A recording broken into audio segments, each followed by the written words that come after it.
mengenal Allah. InsyaAllah dalam buku Nota Fikir untuk Dikir ni, dalam bahagian satu ni Ustaz Fahrul Muhammad dia berkongsi, penulis dia berkongsi mengenai kisah-kisah teladan daripada kisah-kisah Melayu, kisah-kisah Melayu terdahulu. Untuk kisah yang pertama ni kisah mengenai si tanggang. Kalau dalam bahasa Melayu ni si tanggang, mungkin kalau dalam bahasa Indonesia mana bundang atau turun. Kita ingat satu masa dahulu kan kisah Mani Bundang yang diabstrak daripada kisah si tanggang ni. Tetapi dalam kisah si tanggang ni kita ambil pengajaran dia apa? Apa pengajaran yang kita ambil daripada kisah si tanggang? Pengajaran yang semua orang sedia maklum adalah jangan haka pada ibu bapa, lagi apa lagi? Itulah yang kita selalu dengar kan. Tetapi sebenarnya dalam kisah si tanggang ni dia ada 1001 teladan yang dapat kita ambil. Di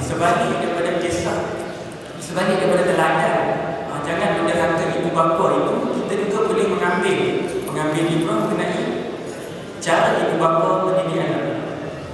Contoh macam kita ambil engineering kan. Kalau kita set input, then kita akan dapat output daripada input yang kita masukkan kan. Kalau yang BDE kan, kalau kita belajar pasal IC kan, kalau kita set dia input tu kita akan dapat output sama macam yang kita set dekat input IC kan.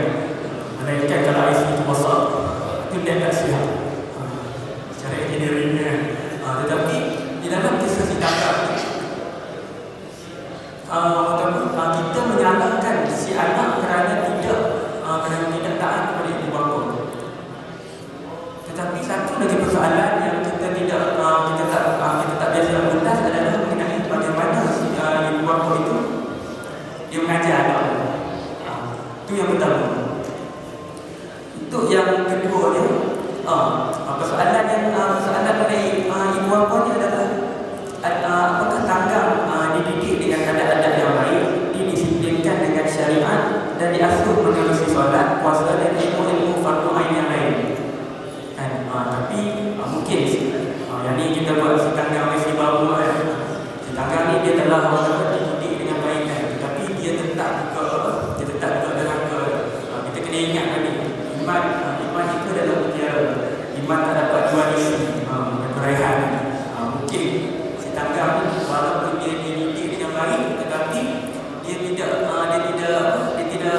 derhaka kepada ibu bapa dia. Kita kena cek balik environment si tanggang ataupun persekitaran si tanggang. Mungkin si tanggang ni dia dibesarkan dalam keadaan yang memang tak Islamik. Kalau deadline ni akan mati apa? Yang salihah. Dia dibesarkan dalam keadaan yang bukan yang salihah. Jadi mungkin perkara itu mendorong si tanggang untuk menjadi derhaka. Kalau kita tengok dalam buku The Art of War daripada Samsung, dia kata jika soldadu ni jika tentera sering melakukan kesalahan, maka hukumlah generalnya. Dia ada satu prinsip dalam buku Samsung ni yang mana mengenai arahan. Jika arahan yang diberikan tidak jelas, maka hukumlah ketua ni. Tapi jika arahan yang diberikan itu jelas, tetapi kesalahan tetap dilakukan, maka hukumlah askar. Dan dalam kisah Samsung ini, yang kita keluar sikit daripada buku ni. Dalam kisah Samsung ini, yang mana Samsung ini dia nak menunjukkan betapa serius dia dalam nak melatih tentera. Dia menawarkan diri untuk melatih sekumpulan dayang-dayang. Dayang ni kita tahu, dayang ni bukan lelaki. Dayang ni perempuan yang lemah gemandai kan. Lemah lembut. Tetapi Samsung mengambil cabaran untuk melatih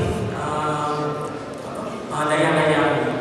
First dia bagi arahan, so kanan lurus ke kan. Dayang-dayang ni dia buat main-main kan. Mungkin dia main lari ke macam tu kan. Pertama kali kedua dia bagi arahan, tetap jadi benda yang sama. Kali ketiga dia bagi arahan, tetap jadi perkara yang sama. Jadi dia ambil pedang, dia pancung dua orang dayang.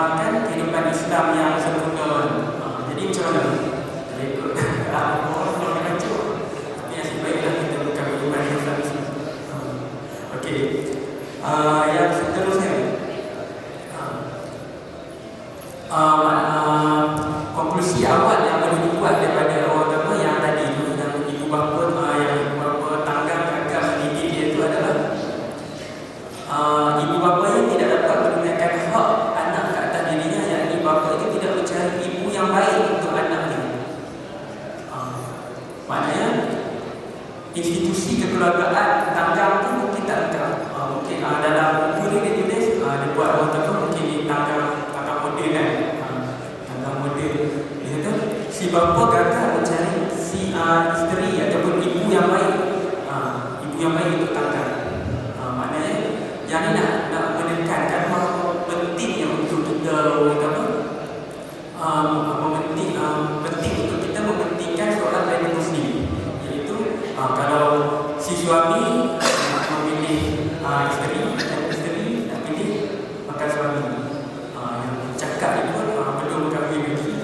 Jadi sama-sama kita boleh ambil utama, boleh ambil pengajaran daripada kisah si tanggang kan. Yang mana jika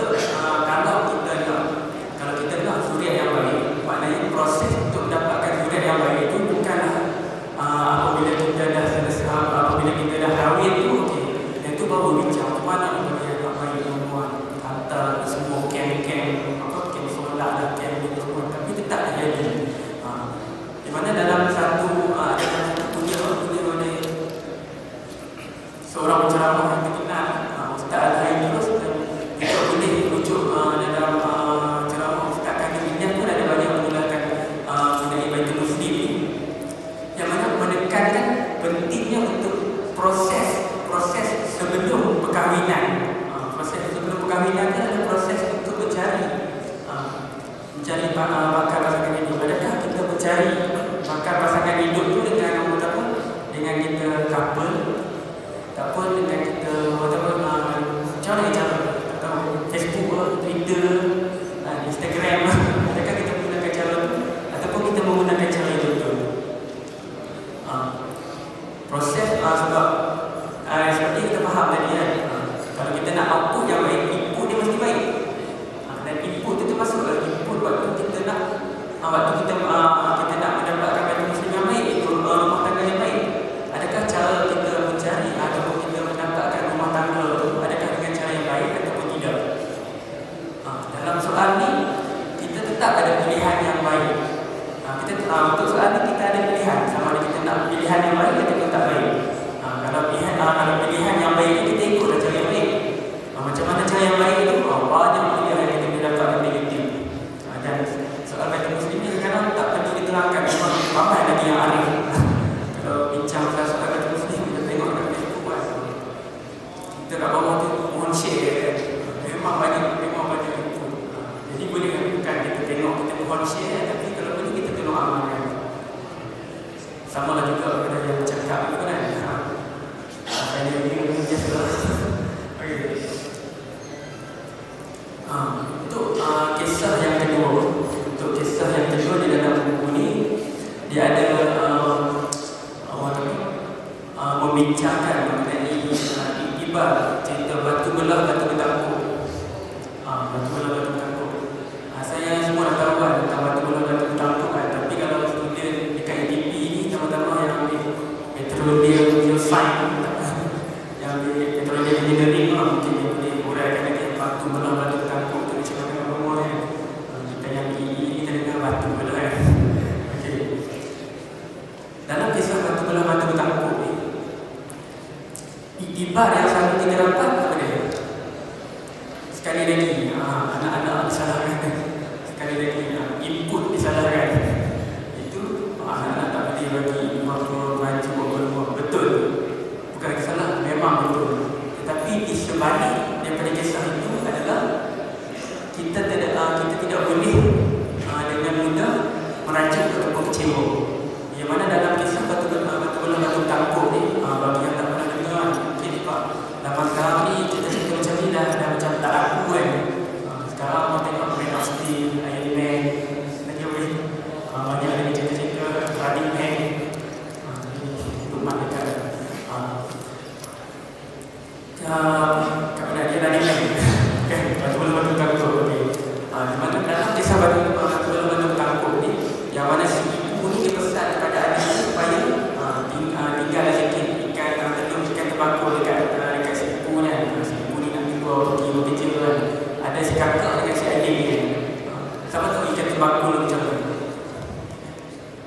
Anak tak tahu kat bangku tu macam mana. Ni yang masalah generasi sekarang ni kan, kat bangku tak tahu. Kita sama-sama kan kita buka. Yang mana si ibu ni bila balik, dia balik dia tengok-tengok dia ikan ke bangku tu tak ada, habis. Si adik ni dia habis kan. Adik ni dia nangis-nangis, kalau dia tak sanggup nak melihat adik dia menangis, kalau dia pun bagilah ikan ke bangku yang bahagian ibu dia dekat adik dia. Baik betul tak perbuatan kakak dia dengan memberikan ikan ke bangku kepada adik dia? Macam A betul, B salah, C tak tahu. Dia boleh jadi betul dan dia boleh jadi betul. Lihat pada keadaan. Dia tengok contoh kalau macam kata kita ambil yang cerita yang happy ending. Cerita happy ending ni adalah si kakak ni memberikan ikan terbakul kepada yang bahagian ibu kepada adiknya, dan ibu terbalik bagusnya si kakak ni tak sanggup tengok adik dia menangis kan, dia bagi dia ikan terbakul. Tapi si ibu pun dah lama tak ada makan, dia puasa sebenarnya. Ni cerita pasal happy ending kan. Dalam kisah batu bertampuk ni, dia bukan happy ending, dia tragis sikit. Sebab apa? Si ibu ni mengambil keputusan untuk bunuh diri. Dia berlari-lari kan, lari macam mesin buah kan. Lari-lari masuk dalam batu bertampuk kan. Soalan yang kedua, bagaimanakah rupa batu bertampuk? Kurafat lah. So, kena dibunuh diri kat batu bertampuk. Maknanya kalau kita nak, kalau kita tengok daripada sudut lain, daripada kekecewaan tu dia melahirkan satu tindakan bunuh diri. Mana kalau kita ulang dari sudut Islami ni, bunuh diri ni memang satu kesalahan yang besar, sebab kita dipertanggungjawabkan untuk menjaga akal fikiran dan diri kita daripada cedera ataupun daripada diri terkorban. Itu satu tanggungjawab kepada kita. Tapi dalam cerita ni disebabkan kita tengok kronologi dia, daripada satu benda yang kecil, sekecil-kecil telur ikan terbakul. Daripada telur ikan terbakul lahirnya kekecewaan, dan daripada kekecewaan tu lahirkan apa? Satu lari yang pantas ke arah batu bertampuk kan, dan membunuh diri. Telur ikan terbakul, kecewa, bunuh diri. Nampak dia punya kronologi kan? Sangat tak logik.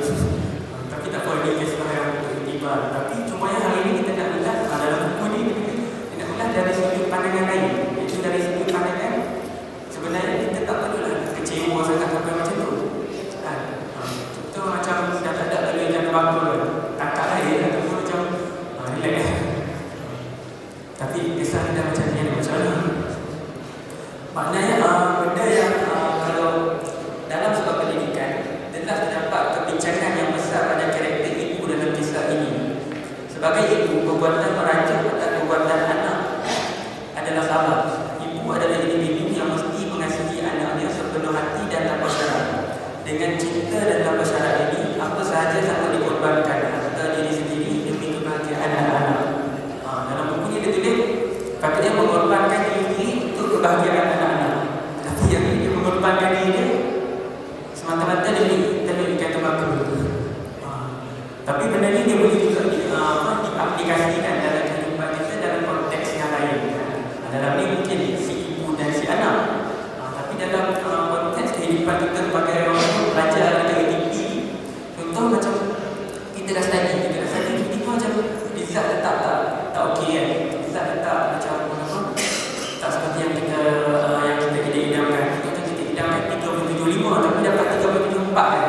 Tapi itu kes yang baik lagi kan. Kita ambil kes yang tak baik. Kita idamkan 3.5 tapi dapat 2.5. Maknanya macam bila dah jadi macam tu, kita hanya ada dua jalan. Kita hanya ada dua jalan. Satu, kita akan usaha untuk nak memperbaiki keputusan itu. Dan yang kedua, kita nak kecewa. Kita hanya ada dua jalan. Kalau kita pilih untuk nak usaha untuk meningkatkan keputusan itu, maknanya next kita kena usaha. Kan kalau macam kita buat programming ada flow dia, yes or no.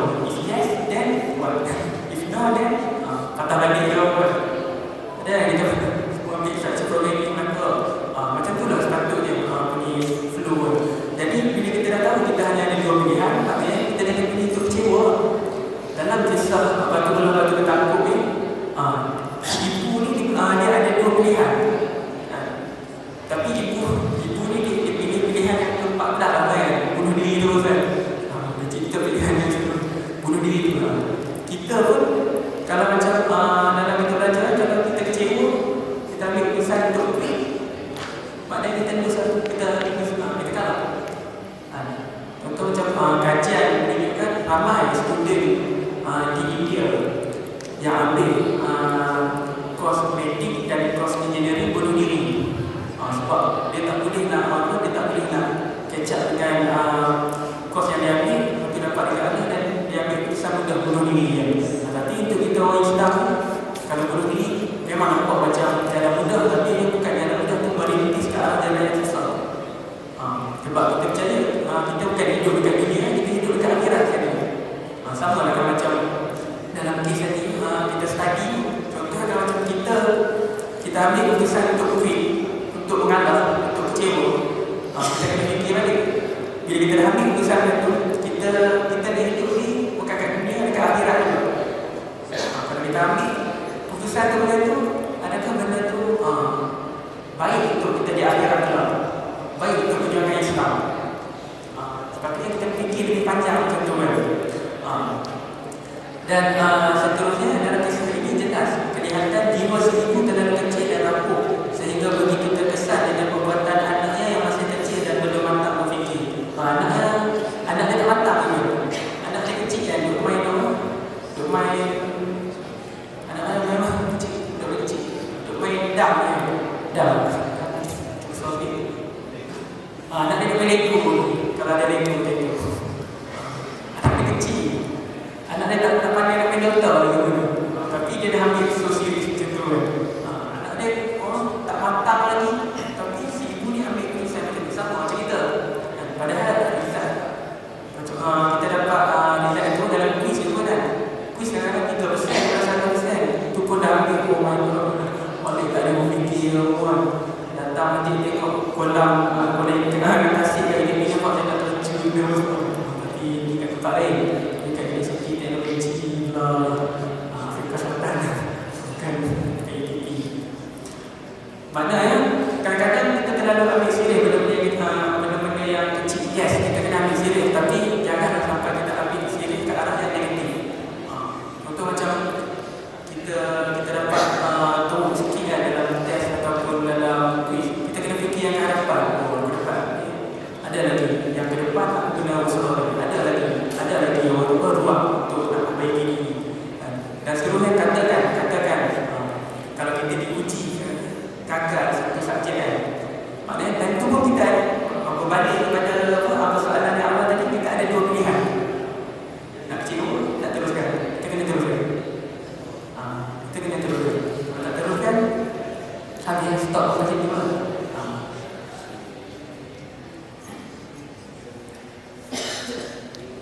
Okey. Dalam ni dia kaitkan dengan dalam buku ni dia kaitkan dengan keadaan semasa kita sekarang. Jika seorang doktor peniaga dan jurutembang berdepan dengan benda atau persoalan yang berbentuk fizikal, lain halnya pula dengan si ibu yang berdepan dengan kerana anak yakni manusia yang punya jiwa akan masih dengan perasaan. Oleh itu seorang ibu sedikit sebanyak mesti memiliki kesabaran para rasul. Nabi Yunus AS misalnya telah ditelan ikan kerana bertindak meninggalkan kaumnya. Dan berlainan pula dengan Nabi Muhammad SAW yang telah menunjukkan keunggulan baginda berbanding para rasul yang lain apabila baginda tidak sedikit pun merasa hati apalagi merajuk terhadap kerana umatnya. Baginda telah menunjukkan ketinggian pribadi apabila sering mendoakan orang yang menentangnya. Peristiwa di Taif misalnya menunjukkan bagaimana baginda menolak tawaran para malaikat untuk menghancurkan penduduk Taif yang menghinanya. Bukan itu sahaja, baginda mendoakan agar generasi kemudian penduduk Taif akan mendapat hidayah. Dan mana dalam buku ini dia kaitkan pula dengan kisah-kisah para anbiya dulu. Nabi Yunus AS dia diuji dengan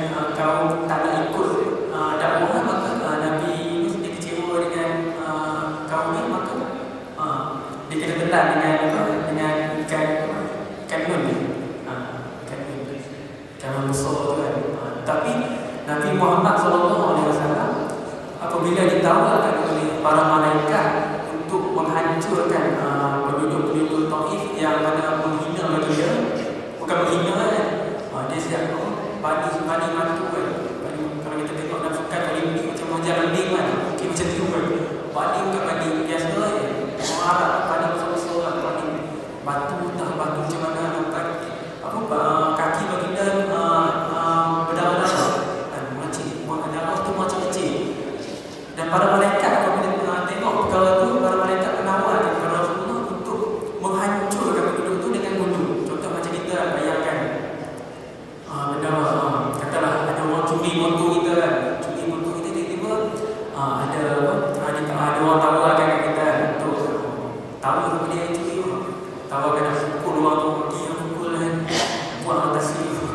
Mungkin kita akan fikir macam tu kan, tapi itu benda yang kecil kan. Tapi kalau kita buat itu, maknanya jiwa kita kecil kan, kita fikir benda yang kecil. Tapi Rasulullah ni dia tak macam tu. Dia fikir benda yang berhadapan, dia fikir benda yang positif. Maka rizatnya pun, outputnya pun positif lah. Sama lah macam kita tadi kan, dalam kehidupan kita yang tadi, pertama-tama contoh macam ambil yang tadi ambil EDP, tapi yang final dia ambil FYP. Memang dia projek kan, memang akan diuji. Yang mana kalau buat final projek ni kadang-kadang tak jadi, kadang-kadang tak jadi dah. Dari seminggu nak present dia tak jadi. Itu benda-benda biasa kan.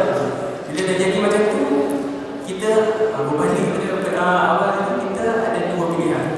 Nak kecewa, nak teruskan. Kalau nak kecewa, okey, full stop. Kalau nak teruskan, ada banyak jalan. Ada satu jalan yang boleh pilih. Dan mungkin kita boleh tengok dalam National Geography dia akan structure yang mana nak buat kembangan Battery Georges dekat mana? Dekat China lah. Yang mana kembangan terbesar dekat dunia, kembangan yang paling besar dekat dunia, kembangan terbesar dekat China, kembangan Battery Georges. Yang mana nak buat kembangan ni, dan daripada kembangan ni juga dia akan dia bina kembangan hidroelektrik yang terbesar dekat dunia juga. Yang mana kembangan hidro dekat kembangan hidroelektrik tu dia menghasilkan kuasa untuk 10% kegunaan di China. 10% kat China ni banyak lah. Contoh macam Malaysia lah. Malaysia ni kali dengan bau besar kan China kan. Kira macam kita nampak macam hebat ni. Tapi di sebalik pembinaan kembangan sebenarnya banyak rintangan kan. Engineer dan orang kata para saintis kat China tu lalui. First yang diorang lalui adalah kalau nak buat kembangan ni, memang banyak kawasan hutan terpaksa dikorbankan kan. Macam mana dia orang nak memindahkan hampir 200,000 ke 2 juta orang penduduk. Apa ini? Malam ni kita bawa ada beberapa orang. Ni cerita pasal 2,000 ke 2 juta orang. Macam mana nak pindahkan penduduk? Banyak masalah. Dia orang kena pindah pendapatan untuk penduduk-penduduk tu kan. Tapi ni untuk kesenangan masa depan. Untuk kesenangan masa depan memang kena susah dulu kan. Macam tu susah. Bila dah pindah dah semua penduduk, dah jaya nego dengan penduduk semua setuju nak pindah semua. Bila dia orang tengah bina kembangan kan, tiba-tiba dia orang dikejutkan dengan ada sedikit rekahan dekat struktur utama pembinaan kembangan tu. Penduduk semua dah pindah, duit banyak dah semua kan. Haiwan-haiwan dalam hutan tu banyak ada mati je kan. Tengok struktur binaan yang dia buat tu ada sedikit kecacatan, ada sedikit rekahan. Kalau macam kita berjiwa kecil tengok biar macam mana lari hidup tu lain lah. Dia bawa dekat Korea, dia bawa dekat US kan. Tapi tak, dia fikir macam mana nak selesaikan masalah tu. Akhirnya dia berjaya menyelesaikan masalah tu. Dan hari ni Pangan tu disebabkan terbinanya pangan tu, ekonomi China melonjak lagi. Ekonomi China melonjak lagi sebab dia orang punya sumber tenaga power elektrik yang banyak, boleh bina kilang banyak. Tapi itulah, untuk mendapat kesenangan tu banyak benda yang perlu dikorbankan. Tapi bila dah jadi benda tu, cabarannya adalah untuk maintain benda tu supaya dia orang tetap pangan tu tetap selamat dan tetap membawa keuntungan kepada negara China. Yang mana maintenance tu kena sentiasa buat, dan dia orang kena pastikan pangan tu tak pecah lah. Kena sentiasa check dulu. Sebab apa? Sebab kalau pangan tu pecah, berjuta-juta, bukan berjuta-juta umat ke tumbuhan ke kan, lepas tu berjuta-juta manusia akan mati kalau pangan pecah. Sebab pangan tu besar. Balik kita boleh tengok macam mana pangan tu. Tu cabaran untuk nak menjadi hebat kan. Dan pepatah Inggeris juga ada mengatakan apa dia?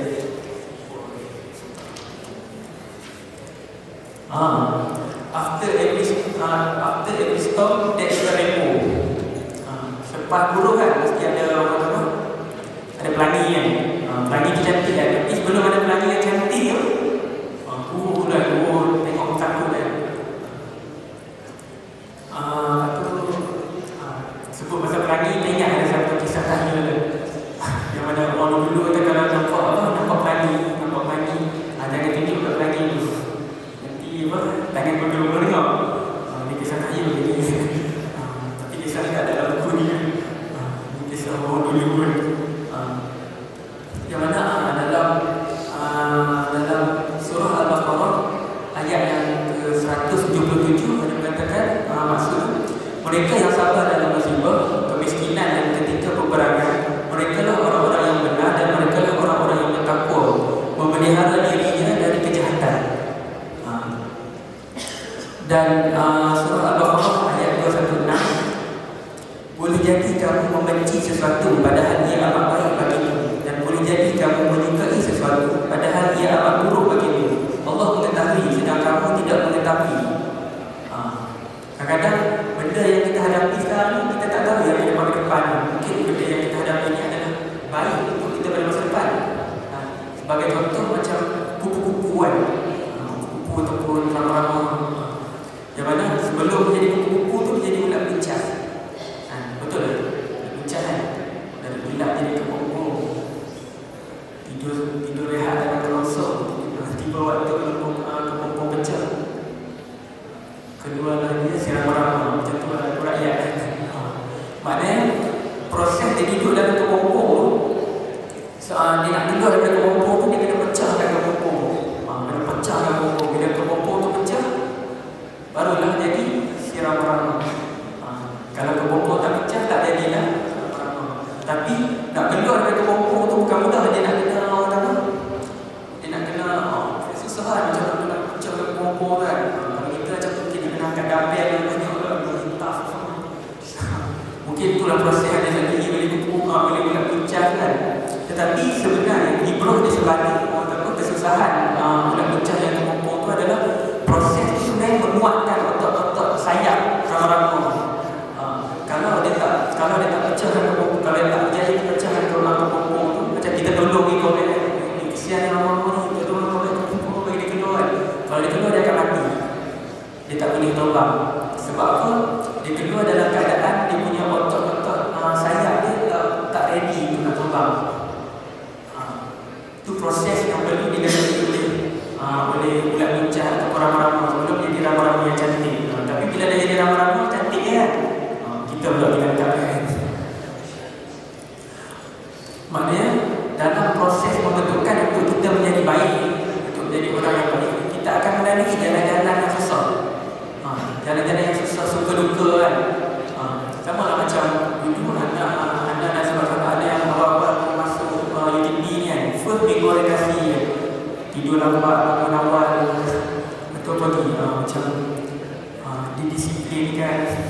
Dia pergi, lepas tu macam pergi lecture kan, minggu first tu tengok tak tahu nak susun jadual ini bangunan blok A 21 kat mana gigi masuk-masuk dia salah kelas budak pada U budak pada U dan kena orang gelak-gelak semua kan macam tu itu adalah proses dan proses tu semakin hari kita akan cuba menjadi semakin baik dan akhirnya saudara-saudara ni dah final year tapi sebenarnya benda-benda bila dah sampai tahap ni kita akan terfikir balik contoh macam pengalaman dulu awal-awal first year dulu macam mana second year, third year, third year yang mana time first year dulu ada kelas habis pukul 7 dan tu bulan puasa habis kelas pukul 7 kena lari dan tu tak ada kenderaan ni kan sekarang adalah motor kerja lama tapi time zaman first year tak ada kenderaan habis kelas pukul 7 tu kena lari macam usia buah cuma slow sikit je lari nak nampak pasal kat kacik sebab free kan sampai tengok makanan habis tapi nasib baik ada sahabat-sahabat yang sanggup berkongsi makanan tu pengalaman tu tadi memang mengalir mata dah beli taubat kan nak pergi beli makanan pun dah kedai dah habis kafe dah habis makanan macam mana nak buka puasa dah tapi dia tengok ada sahabat yang sanggup berkongsi makanan benda-benda tu adalah benda-benda yang lain lepas tu bila time first time ada test dan jawab kena exam AAP kan memang macam ya pun final exam kita cakap nak buat boleh tapi bila masuk dalam tu dah jadi macam macam mana bayu tak boleh buat ini benda-benda tu adalah proses tu kita menjadi lebih baik sebab kita belajar daripada pengalaman kesedihan adalah fitrah yang Allah ciptakan kepada hamba-Nya dan kesedihan boleh buat kita kembali kepada Allah dan kesedihan juga boleh buat kita lebih jauh daripada Allah sama juga dekat sini kita juga diberi pilihan bila kita menghadapi sesuatu musibah ataupun sesuatu masalah kita ada pilihan untuk menjadikan musibah ataupun kesedihan itu satu perkara yang dapat mendekatkan kita kepada Allah ataupun membuatkan kita lebih jauh daripada Allah sebagai contoh kan kita selalu ke masjid kan kita datang masjid semayang selalu berkorok cerita-cerita depan tadi kan tapi kita tetap tak dapat apa yang kita inginkan takkan kita nak menyalahkan apa kata aku dah berdoa tak dapat malah ada di masjid tu dah rasa ni orang kata macam budak ni nampak dia tapi nak dia fikir-fikir macam nak jadi tak mahu nak buat benda-benda baik kan itu satu pemikiran yang salah sepatutnya bila jadi macam tu kita kena muhasabah balik kita kena refresh ourselves kita kena tengok balik dan kalau betul lah apa yang kita buat dulu betul lah daripada situ kita akan dapat kesalahan sini so kita kena betulkan itulah proses sebagai contoh macam pengalaman semasa intern dulu contoh macam dulu ada intern dekat Emerson Network baru dekat company servicing company yang dia akan buat sertifikat company penilaian servis UPS uninterruptible power supply peralatan elektronik kan peralatan elektrik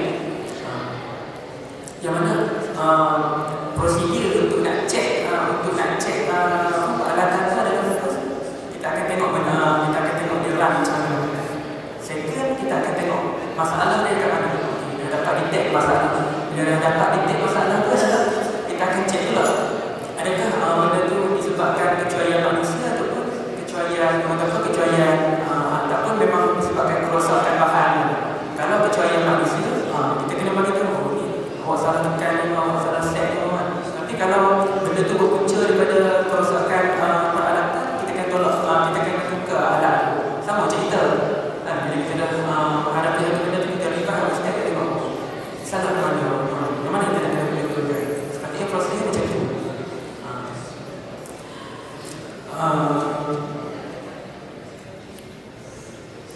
okey rasa setakat itu sahaja perkongsian pada malam ini mungkin perkongsian ni betul-betul tak mencapai tahap tak mencapai tahap start yang lebih hebat ataupun ceramah lain yang lebih hebat tapi dalam satu konsep dalam betul-betul ilmu ni adalah apabila kita nak mendapat ilmu ataupun kita nak menuntut ilmu kita haruslah menjadi seperti gelas yang kosong. Yang mana gelas yang kosong ni kalau kita tuangkan air, air itu takkan melimpah keluar. Tapi kalau kita letak, semua dah tahu air semua, semua diulangi aja. Dan titik-titik keluar. Kalau kita ada pemikiran yang macam tu, maknanya tu seperti gelas yang ada penuhan. Jadi kita curahkan air, dia akan melimpah.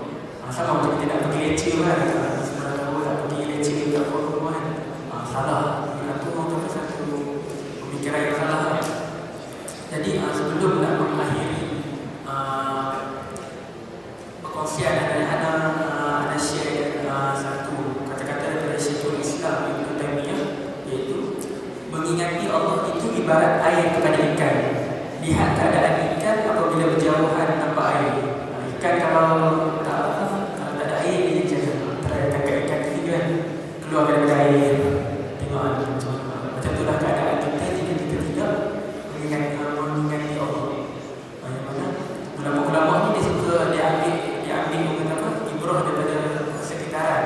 Benda alam yang terjadi dan dikaitkan kehidupan kita. Jadi kesimpulan dekat sini adalah banyakkan baca dan banyakkan baca. Masuk juga dalam diri ini atas semua. Jadi yang mana baik